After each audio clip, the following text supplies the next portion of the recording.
Kyle, welcome to Making Disciples. You're the director of Rain Ministries, and if I said you specialise in youth work and discipleship, then it makes it sound like you are some guru, and not trying to do that at all. But you've just got some really interesting things to say around discipleship and young people that I really think could be helpful for churches, particularly churches that maybe don't have paid youth workers or maybe thinking, is that even an option for us? I'd love to have a conversation with you this morning, just around youth work and discipleship, if that's all right. But first, just tell us about Ray Ministries. What if somebody's not heard of this ministry before?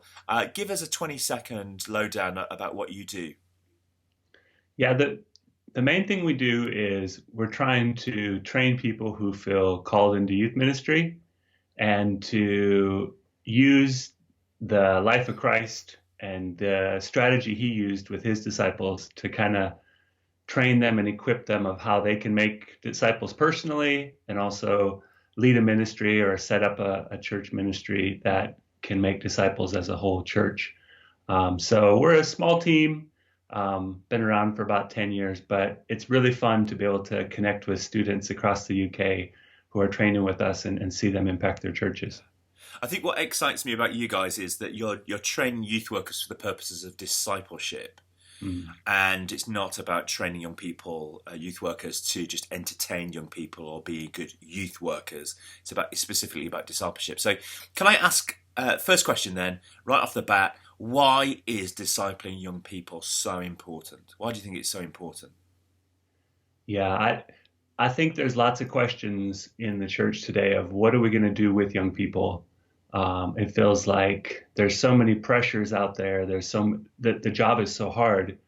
And I think obviously God is the answer, but I think the method that Jesus used was to disciple the 12 and the three of the 12. And so I think discipleship is so core to seeing change in the culture.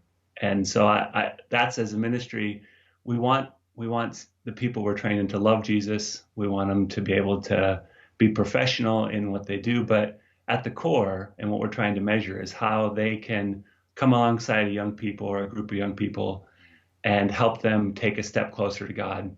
Ultimately, to the point of we want to see these teenagers grow in their faith so that they can reach their friends for Christ and then not just stop there, but then take their friends on a journey towards spiritual maturity so that then they can reach their friends. So I just think I like what I think it's probably Mike Breen said of if you start with disciples, then you'll get a healthy church. If you start with church, then you might not get disciples. And so I just think it's so foundational for what is hope, I think, for the church and for young people going forward. So many churches, their focus is getting Sunday done. Get Sunday done, Sunday done. That actually be able to focus on a group of people that actually could have a huge impact on that church if they were discipled. It sits in the background but never quite gets there. And I understand that, particularly if you're in a church where you don't have somebody who can champion young people, or you feel like, me as a church leader, I can't connect with them.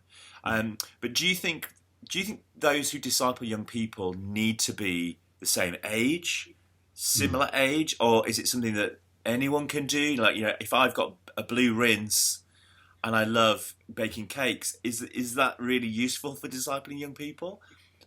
Cheeky question, but Yeah, it's great. One of the trainings we do is we hold up some pictures of what they think the ideal disciple or volunteer is. And, often we have the picture with lots of tattoos and piercings and trendy clothes and language.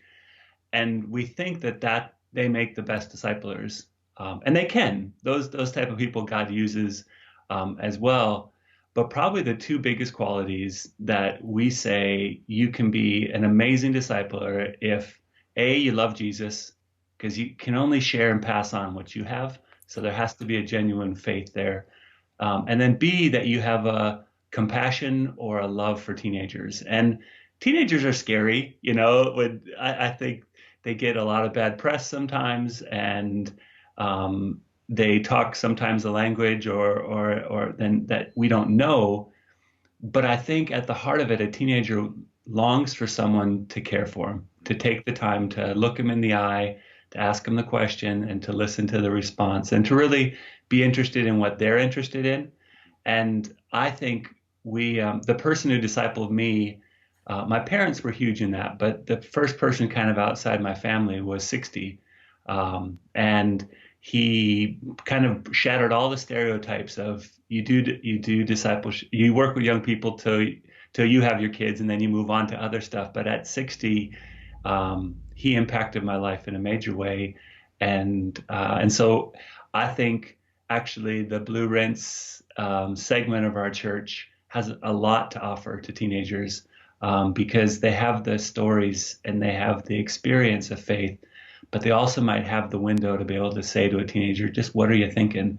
And to take the time to listen.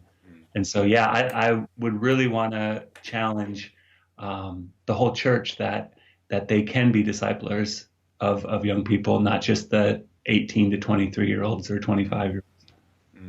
Where have we been going wrong? Where do you think we've been going wrong in the church? Are there any attitudes or things maybe that we've been doing that have just been unhelpful? It's so hard to answer that question because, well, two things that I have to step over. One is I have an American accent, so I am not coming in to critique the British church from an American perspective. I've lived here for about 20 years and really love the culture and feel called to it. So let me step over that. But I think the church in the UK struggles with the same problems that the church worldwide does. And that's, I think, we sometimes have gotten so busy with running the structure of church that we don't have time left in the week to do the relational discipleship. So I think that's one of them. And so I think it's great to take young people to events where they get to see other teenagers, and they get to be challenged and inspired. But I think God uses those more as boost events than the life establishing impact that, a McFlurry at McDonald's for 20 weeks of the year for 20 hours, one hour a week, I think has such a greater spiritual heritage or foundation for what young people can be. And so I think there has to be time to be able to do that. And so maybe a little bit less, maybe one less youth club or one less drop-in or one less lunchtime activity, but use those 3 to 4 hours to maybe meet up with one or two young people or a group of young people. I think could really, really help the church. And then I think the other thing is often with discipleship, it's something that you almost have to experience to be able to pass on. And so we need church leaders to kind of make time so that they can disciple key people, and kind of that if they disciple 3 or 4 and then a year later those 3 or 4 disciple 3 or 4, then maybe you might have a youth volunteer team that have experienced discipleship in their own life. And it sounds like this mysterious magical word, but it really is just an individual who will take the time to listen to where the young person is at, to pray with them, and to ask them the question, what is God saying and what does he want you to do? And to maybe challenge sometimes, because I think when the young person or anybody has somebody they respect in their life, they're open to challenge. But you don't have to have a degree in theology. You don't have to have all the books of the Bible memorized. And I think sometimes we've professionalized what discipleship or what youth ministry can be. And so to bring it back to, if there was a couple individuals in a church that could take a couple hours a week, you'd have a pretty dynamic.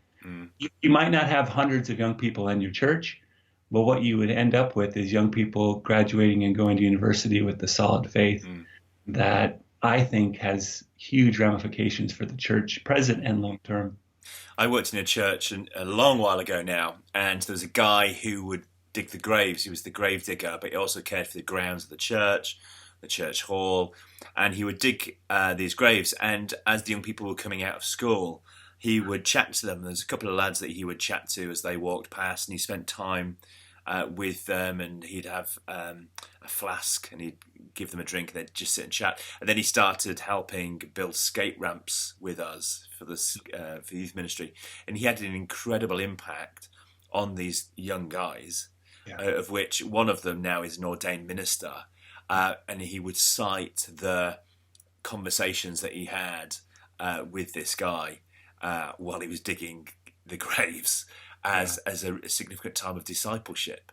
And we need to maybe reimagine how discipleship can happen.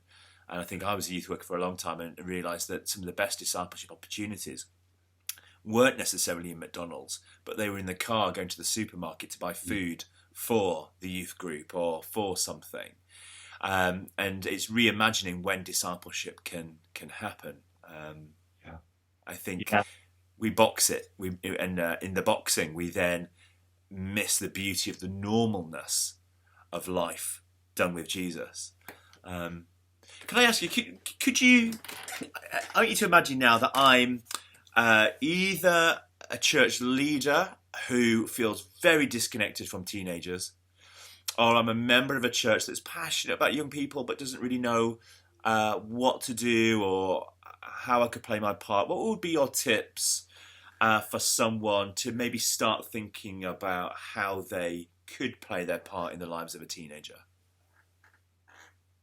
Yeah, I think the first thing that they could do is start praying for them, because I think when, like in any relationship that I have, I don't have a lot of compassion for them when I don't know them, and I think that prayer is that foundational piece in laying the God's heart for that young person in your life. So start praying for them, and then I think if you're an individual that has a family of your own, I think it'd be amazing to invite the young person over for a meal after church with your family. And you don't have to do anything. You just feed them and just give them, time with your family, and then, or, if you have a church commitment, like you said, to invite them to come and be part of the team setting up and involve them in that way. But also just, it's kind of that before church and after church time on the Sunday morning. I think if you genuinely would go up and ask one or two questions of how that young person's doing, and then remember their answers so that you don't ask them the same questions the next week, I think you would lay some pretty important steps to a future challenge of, we see Jesus when he comes. There's invitations that Jesus gives throughout his ministry of, come follow me, come and see, come be my disciple. So kind of that invitation you could then give to a young person of, would you be interested in meeting up to read a part of the Bible together and just ask, what is God saying and what does it mean and what are we going to do about it together, and bring a friend if you want. And I think those are really important times. But I also really agree with your example of the grave digger. Like one of our volunteers that we were working with, she said, actually, my most powerful ministry tool is just a cup of tea in a kettle, because then young people feel empowered, like they feel in control if they get to show up and ask the questions, and rather than it be a real structured thing. So I think the Bible, I think prayer, but I think just taking the time to be relational and care for them and pray for them is probably the most, in some ways, the easiest, but the hardest things to do. Yeah. One of the things that I do, I love growing leaders. It's my passion, and it seems to be in the church there's a certain demographic that get invested in very easily and other demographics that don't. So I proactively approached a lad who was 13 at the time, and I said, look, Tim, I would love you to lead the third Sunday in the month with me. Would you do that? And Tim's a black lad, comes from a very East End family, and he's somebody that you can see he really loves the Lord. And so at 13, I said, look, would you come and lead the morning service with me? But the deal is, you need to meet with me so we can talk about what's happening in the service, any questions that you've got. And while we're doing that, if you want to come with a question that's like, I've got a burning question that I've got the opportunity to ask the vicar a question. Do that. So we would meet up for an hour. We'd talk about who was preaching, what was happening, what he was going to do, how to lead that bit of the service. And then I'd say, look, I'd love, you've got this moment, you've got 20 minutes. You can ask me anything. What would it be? And he would bring a question and we'd talk about that thing. And then on the Sunday, he would lead the service with me. And we've done that now for 2 and a bit years. He's just in the middle of his GCSEs now. And we still do this. We still have this rhythm. And just seeing the growth in him. But it's not cost me a great deal because I was already leading the service. And I already wanted to be growing other people to lead the service. And now Tim leads it on his own. He doesn't actually I don't do any of it. He leads it. So it's not cost me a great deal, but now I've seen this young guy flourishing with opportunity. And we're already talking about, so Tim, who are you going to do that with? Is there somebody else that you could draw in to do this with? And grow another church service leader, and that you can answer their questions. And then it becomes replicatable. And that's been super encouraging for me. And I think that kind of idea kind of changed for me. It blew my mind when I was reading the Gospels and realized the disciples were teenagers. Yeah. And Jesus turns to a bunch of teenagers and says, okay, we've got 5,000 to feed, plus men and women. How are we going to do it, boys? And he's turned into his youth group. Yeah. And so often the youth group becomes the add-on that you might ask them to do a youth group thing together. But actually, they're people in our church, members of our church, that if we could guide them into positions and weave them into our church community as welcomers, involved with the children's work, they're being discipled by the serving, and you've got the opportunity to then spend time with them and mentor them. And that's only, within the Sunday framework. Like there's other things you could do outside. And I think it all changed for me when I realized Jesus discipled kids. Yeah. Yeah. And that, we had a training week last week where we had, and the biggest thing we were challenging them is it's great that you as people who want to go into ministry have a small group that you're discipling. But next year, let's tell the stories of the young people who they're discipling, that next generation. And it kind of, I think we believe that God can work amongst young people in that way mentally, but I don't think emotionally we expect that. And I think that if that would change, I've never been in a church where the youth have led a service that everybody in the church isn't totally engrossed in what's happening, because the church loves that. And I think you're right. It brings health. It brings life. It takes the youth ministry from being almost a separate part to really core and heart of what can happen in the church. Yeah, we need the church to care for all ages and all the different needs. But if we could release teenagers to do risky things, I only think it can bring health for their lives and actually for the whole church body. That's great. Carl, thank you so much for your time. Before you go, if somebody's listening to this and they're interested in growing in youth ministry and doing some training, tell us about how they can connect with you guys.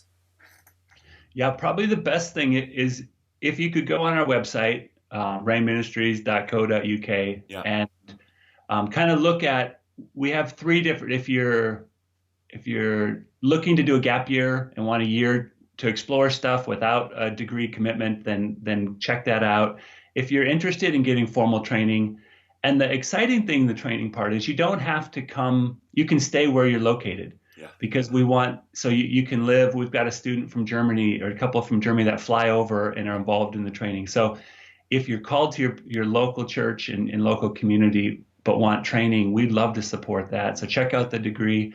Or if you're a church volunteer or church leader and have a couple, like we just finished a learning community cycle with 8 churches that two weekends a year for 2 years of just supporting them of how they can do discipleship, how they can do leadership development and mission. And then how do they set plans that they can go act on it? Because that's often what we leave. And so check out our website. And yeah, it's just exciting to be able to chat about such important things. So this has been fun. Yeah. Thank you so much for your time, and hopefully in the future we can do this again. Yeah, But thank you. Grace and peace. thanks.